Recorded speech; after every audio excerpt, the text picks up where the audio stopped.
Welcome to one of the most famous racetracks in the world. Watkins Glen is a personal favorite of mine. It's the top track on the calendar.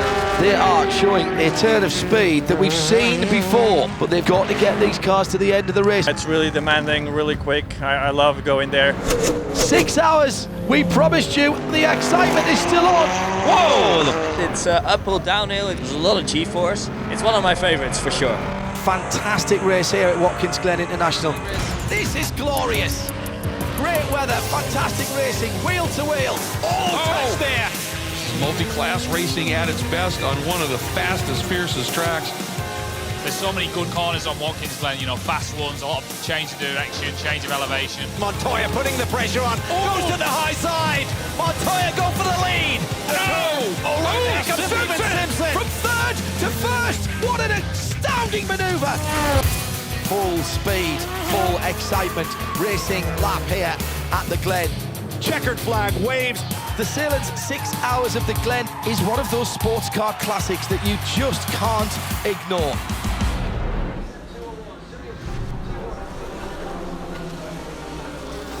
Hoy en IMSA, El Camino a la Velocidad, venimos con una de las grandes del año, las 6 horas de Watkins Glen. Por favor, ajusten los cinturones porque ya arrancamos.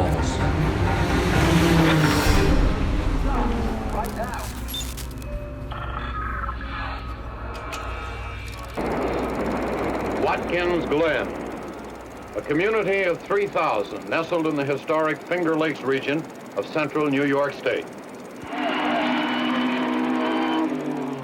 16 years ago, these peaceful hills echoed the thunder of high-performance sports cars, and organized road racing was reborn in the United States. Today, clothing styles have changed. The cars have changed. The course has changed. But the excitement of high-speed road racing has not. And Watkins Glen, home of American road racing, is ready for its 16th annual Grand Prix. Hoy arrancamos con una pregunta. Vamos a ver, ¿qué diferencia hace 1 o 2 años en el campeonato IMSA WeatherTech Sport Cars? ¿Necesitas una prueba? Pues bueno, considera los resultados de las 6 horas de Watkins Glen de Sahlen más reciente.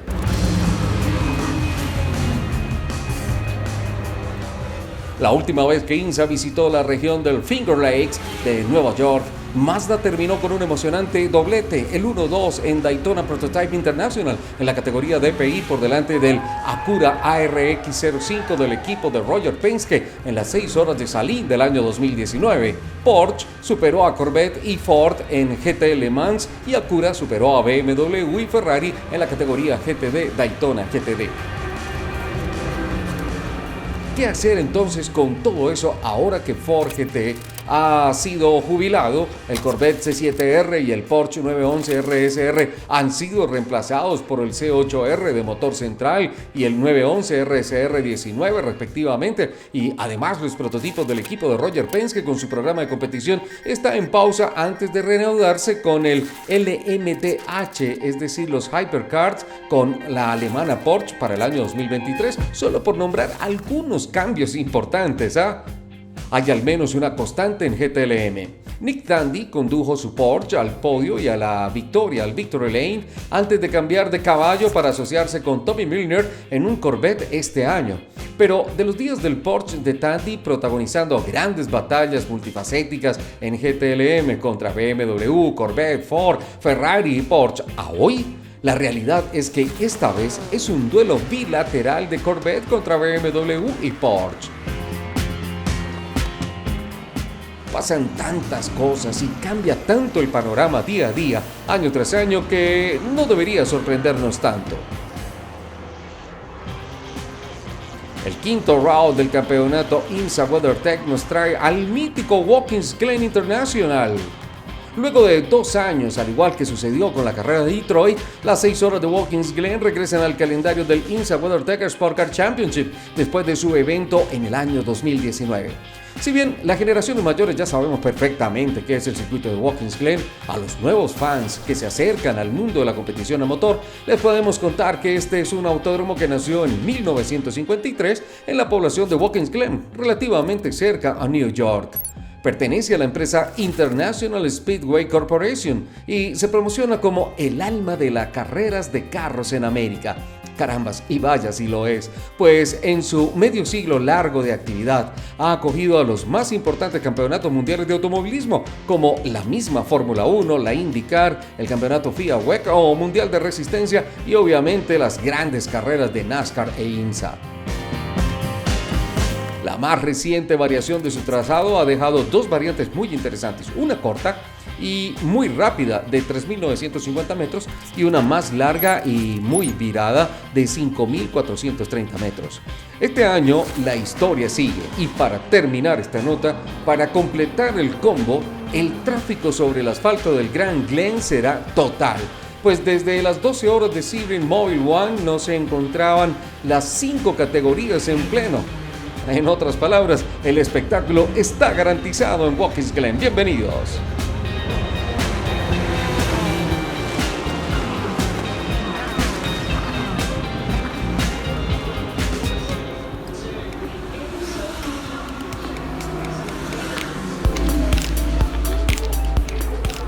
El campeonato IMSA WeatherTech Sport Car Championship pasará 2 fines de semana consecutivos en Watkins Glen International. El primero será para celebrar la carrera de resistencia tradicional, las 6 horas del Glen de Sahlen.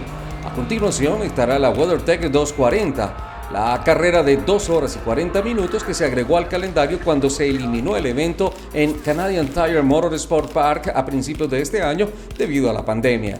Nos preparamos entonces para un par de carreras emocionantes y diferentes en el circuito histórico del norte del estado de New York. Un total de 40 autos están en la lista de inscripciones previas al evento de las 6 horas, que cubren las 5 clases del campeonato WeatherTech. En la ultracompetitiva clase GTD, que ha visto a 7 fabricantes diferentes ganar en las últimas 9 carreras desde la temporada pasada, el Aston Martin Vantage GT3 de número 23 del equipo Heart of Racing viene de una victoria en Detroit.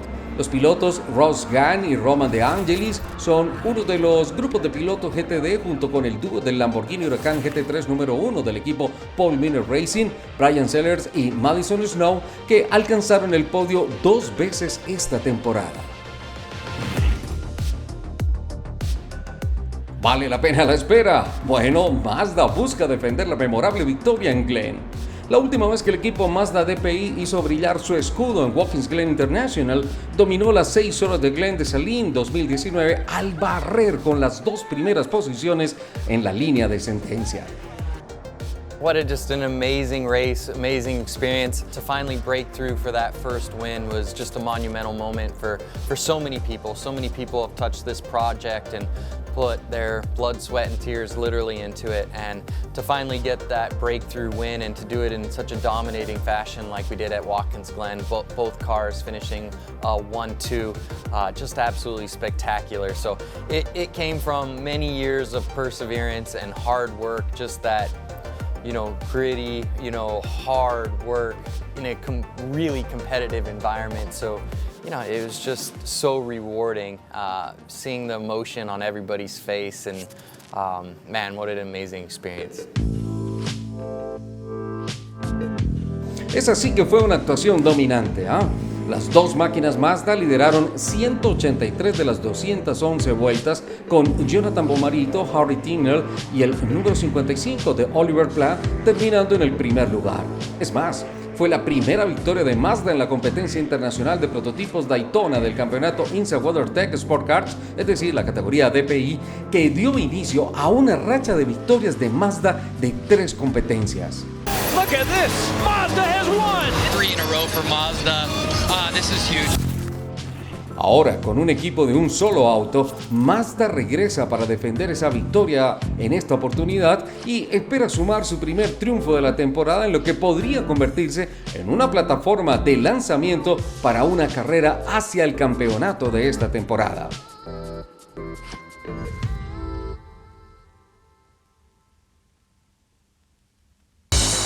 Brian Sellers has gone round the outside, and that's for the lead. And for Brian Sellers and his teammates, Madison Snow, Corey Lewis, they win at Sebring.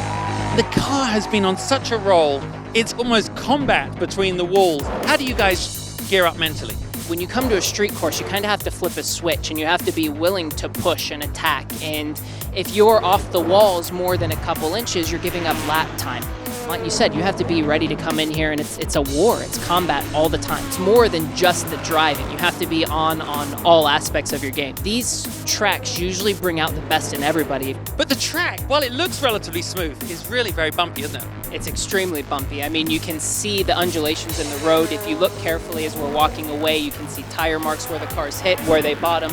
We have to balance the bumps. We have to balance the turn-in points to make sure you're not wide at your apex when you eventually get to sewers. Look down here. You don't see this on many racetracks. This is the apex. This is the inside of the line there. This is one of the things you have to look at when you go to a street course. You have to look at the crown and the roads, whether it's in the rain, in the dry.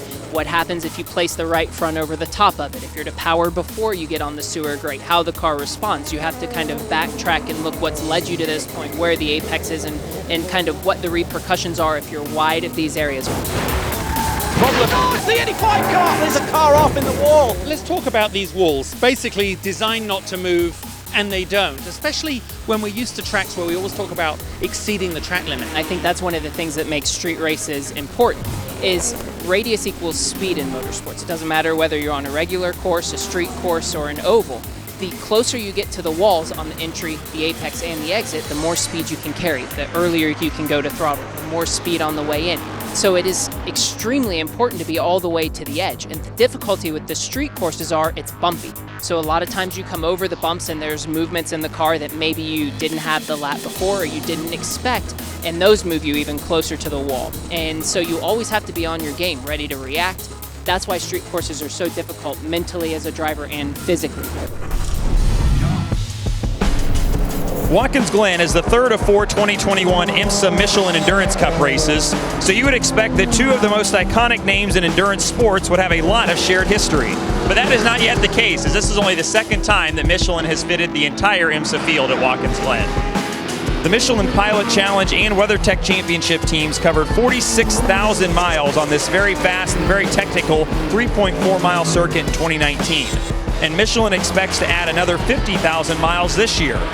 By comparison, Michelin has logged nearly 3 million miles at Le Mans and more than 1 million miles at Sebring. Michelin engineers put cars on track to help reconcile what they see in simulations and analytics with what they see on track and hear from the drivers. 27 different chassis and engine combinations from 17 different marquees entered in WeatherTech and Pilot Challenge, some for the first time. They have a very wide range of variables to build into their very big Michelin notebook.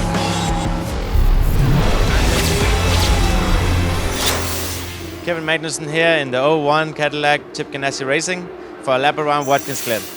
So coming down into turn 1, it's downhill braking, so it's always a little bit of front locking and understeer. You need to be careful not to get too much on the exit curb because the car bottoms out and it's easy to go off the track and you'll let the leader. And then you come uphill through this nice flowing part down towards the bus stop, which is a really nice part of the track. You can brake very late, and you always want to take a lot of curb, but you can't really take a lot of curb because the car is very low. Through a carousel, you try and be very smooth with the car and keep the flow. And the same into turn 6. You can't really be too sort of aggressive. You need to carry a lot of minimum speed through the mid corner. And turn 7 is uphill braking, so you can brake very late, and the car turns in nice because you got that uphill. Small straight before turn 8, which is a difficult corner. You're braking downhill, so front locking is pretty bad, and understeer there mid corner, and pretty wide on the exit though, so you can get early in power. And then you get into the last sector of the track, which is also a very cool part of the track. You got this left-hander now, which is almost flat. I think maybe in qualifying it might be flat. And then the last corner, which is a pretty tough one. You got that wall on the exit, but you know you can go very fast through there. You always feel like you could have gone faster. But, so that's a lap around Watkins Glen.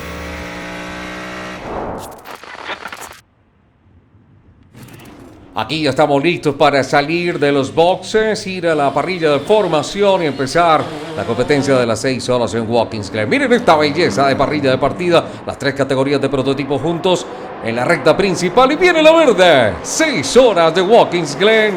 Espectacular competencia que tuvo incidentes en la primera salida, en la primera vez que se agita la bandera verde con el prototipo de Gabriel Aubry y John Forano. Una situación difícil, empezando la competencia, parte posterior del circuito. Miren el paso por la chicana, qué barbaridad, cómo se cruzan los vehículos en la parte frontal, no se prestan ni un solo milímetro y empieza a organizarse todo. Con calma, muchachos, son 6 horas. Ahora, en la parte de atrás, la partida para la categoría de los coches GT-LM, Gran Turismo Le Mans y Gran Turismo Daytona GTD con los 2 Corvette de la escuadra de los deportivos de Chevrolet, imponiendo las condiciones desde el momento del vamos, desde el momento de la bandera verde. Mucho tráfico tuvo esta competencia, las 5 categorías juntas. No sucedía esto desde las 12 horas de Sebring, y aquí hay problemas para el Porsche 911 marcado con el número 79 de Matthew Jaminet y Cooper McNeil. Alcanza a llegar a zona de pits y miren lo que pasa. ¿Por qué hay prisa? Porque hay mucho fuego todavía. Afortunadamente el equipo de asistencia llegan a sofocar el fuego y afortunadamente el piloto no tiene ningún inconveniente, sale del vehículo. La competencia se mantiene en bandera verde. Adelante Cadillac, Acura luchando por los primeros lugares, imponiendo las condiciones. Allí está Williams Engineering caminando fuertemente en la parte posterior. Ahora esta zona de la S, luego de la recta principal, una parabólica a la derecha. Aquí vamos con el auto de Jimmy Johnson. ¿Qué pasa? Luchando por la punta de competencia por una posición, se va largo allí, lo intenta por fuera, pero el que va por fuera va para afuera. Y otra salida de pista momentánea, regresa. Miren lo que pasa allí, por poco hay un impacto fuerte, afortunadamente sin inconvenientes. La cura de PI marcado con el número 10, también luchando por posiciones importantes, luchando con el tráfico, siempre fue una constante allí. Y miren lo que pasa, auto número 28, Daniel Morat recibe en la zona de la frenada, o pues no puede evitar el proto que se pone adelante de él. Tráfico, mucho tráfico, situaciones difíciles en competencia. Esta es la curva después de la recta principal y hay problemas para un Lamborghini que ver cómo pierde su posición y entrando a la recta principal se va en un incidente. Miren lo que pasa con el coche número 19. Impacta las barreras, estamos corriendo en el verano y viene otra vez cuando estaba en el 6º lugar de competencia en la categoría GTD Fuego. Es el Lamborghini de Tim Zimmerman, Misha Goiber y Frank Perrera. Afortunadamente también se controla el fuego, no hay ningún inconveniente. Vuelve otra vez el Proto 10 en la cura de PI a ser importante, luchando por posiciones, siendo protagonista con Ricky Taylor, Felipe Albuquerque y Alexander Rossi. Y aquí está el auto número 48 de Jimmy Johnson nuevamente fuera de la pista. Lexus trabaja en zona de pits. Aaron Telitz, el líder de esta escuadra, en el habitáculo. Volvemos a la pista, más duelos en la recta posterior, yendo hacia la chicana. Allí se tiene que frenar muy duro, se cruza derecha, luego izquierda. Es una zona muy difícil. Y miren este tráfico, eran 6 horas y a lo largo de todo momento hubo muchos coches. Allí un BMW que tiene que morder la grava fuera del asfalto, afortunadamente sin consecuencias. Qué espectáculo ver tantos coches allí juntos. BMW y Corvette nunca van a parar de luchar. Y miren todo lo que pasa. Es que qué complicada estuvo esta carrera, no solo por la alta temperatura, sino también por el tráfico permanente en todos los sectores de la pista. Y no habíamos hablado de Mazda. Bueno, pues aquí lo tenemos. Auto 55 que viene a buscar la bandera a cuadros. Victoria para Mazda con Harry Trickle, Jonathan Bomarito y Oliver Jarvis pasando frente a la ajedrezada. Mientras el auto número 1 del Cadillac de Petit, de Van der Sande y de Kevin Magnussen se quedaba por un incidente con el prototipo marcado con el número 48 en la última vuelta. Miren esa cara de bronca de Kevin Magnussen. Viene BMW a cobrar la victoria en la categoría GTD con Bill Overland. Sigue creciendo el récord. Robbie Foley y Arden Reed pasan frente a la bandera cuadros en la categoría del MP2. Gana el Oreca de Tristan Nunes, Thomas Merrill y Steven Thomas. Y en la división LMP3 el Lige de Felipe Fraga y Scott Andrew junto a Gar Robinson. 2019 was amazing because it was the first win for the project, but to come here and repeat it, and it's a track we all love. It's one of the, our favorite tracks. It's commitment. You have to push. It's fast. It's everything a driver loves, and that was an amazing race. It came down to strategy in the end, but you got 3-4 manufacturers pushing flat out. Just great racing, and the guys did a stunning job, as did the team. So this is a special one, I have to say. Early on, we had a refueling issue with the refueling probe, and it left us way short. We saw it when we went out, and they said, you're going to have to come back in, take on fuel, and it put us way out of sync on the strategy. And I said, that's going to pay off later. It's going to put us, I just had a feeling. And sure enough, it put us one stop shorter than everybody, because Aiden drove to the fuel number one stint from the end, and that let us do it in one stop. Everybody else peeled in, and it was like the holy grail. When they all go in pit lane, I'm like, that's the easiest way to pass 5 cars. They went in, we went to the front. Then this BMW M6 performs like it always does. The Turner guys give me a car that can win every single weekend. You can never ask for more than that. Robbie, that's my teammate. This guy he's flawless every single weekend. Aiden, our new guy, is super fast. You can't ask more than just to have a team of these guys together in this cockpit. It paid off. Bill Overland habría sido el primero en decir que la suerte jugó un gran papel en algunas de sus 63 victorias en IMSA a lo largo de los años. Sus competidores y compañeros de equipo también le dirán que el talento de conducción de Overland y su naturaleza ferozmente competitiva tuvieron mucho que ver con la mayoría de esas victorias. Pero cuando esas fuerzas se unen, Overland es una fuerza virtualmente imparable. Overland y sus compañeros de volante Robbie Foley y Aidan Reid ya habían estampado su autógrafo en la carrera de la clase GTD, subiendo al liderato a pesar de una parada en boxes no programada necesaria por un problema de repostaje. Con toda probabilidad necesitarían otro chorro de combustible para llegar al final, posiblemente sacándolos de la contienda. Pero justo cuando Overland se comprometió con la calle de pits, el Oreca LMP207 de Gabriel Aubry se estrelló fuertemente en la curva 1. No solo la bandera amarilla resultante le dio al Turner BMW una parada en pits libre, sino que Overland se movió al frente del paquete de GTD cuando la competencia pasó por paradas en boxes durante la amarilla. Es más, la larga limpieza del accidente de Aubry aseguró que Overland tuviera suficiente BP Fuel, que es el combustible oficial del campeonato, para llegar hasta el final. Entonces, si bien la fortuna jugó un papel destacado en la victoria 64 de Overland en IMSA, que amplió su récord, igualmente seguro es que, como en sus primeras 63, la suerte y el trabajo para el propio Overland, junto con sus compañeros de equipo, también jugó un papel aún mayor.